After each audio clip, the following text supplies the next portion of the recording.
So a trainee never jumps to conclusions, but marshals his facts, adds them up, and comes out with new contributions to memory bank. Now, what's the second tape? As she leaned across him, the young woman centiver shook him, making it difficult to remember that he was a dedicated trainee. Perhaps the lines and hooks of cool wavered unduly as he limned them. Alabama casts 24 votes for Oscar W. Underwood, she read, after he had transcribed it. Ah, this is a real riddle, he said happily. It may take years before we can make any sense out of it. You're so dedicated, calmly looking forward to work you may not live to finish. Trainees die, but science goes on. Wait, I think I may have a clue. Allah, I believe, is a culinary term, and so is Oscar. Oscar of the Waldorf, whatever that means. However, unless I'm mistaken, Oscar was a great honor given to the finest confectioners. There are references to cheesecake and flesh peddlers in plenty.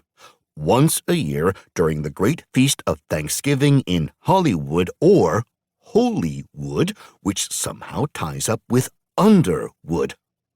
A subversive rival of Holywood? There are all sorts of references to the underworld, the underground, also known as the subway.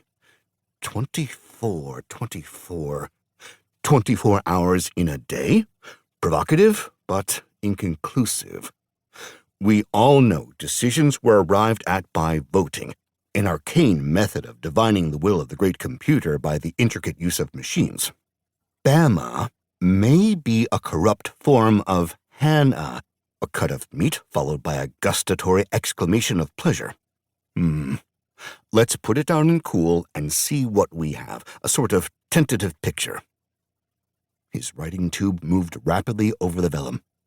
Of course, I'm taking great liberties, interpreting freely, all subject to later modification when we have more exact knowledge. A delicious cut of meat got a full day's presumed approval of the great computer in the underground anti-establishment caucus for the high honor of Oscar. Unfortunately, even this free rendering doesn't account for the W. He wrinkled his forehead. Angeline wrinkled hers, in sympathy since she didn't know a W from any of the other letters of Old Square. The W consists of two V's, a sign made by the hippies with two fingers, meaning we shall overcome. If this is right, it confirms and strengthens the interpretation of a disaffected gathering. Oh, Tom, how clever, how brilliant.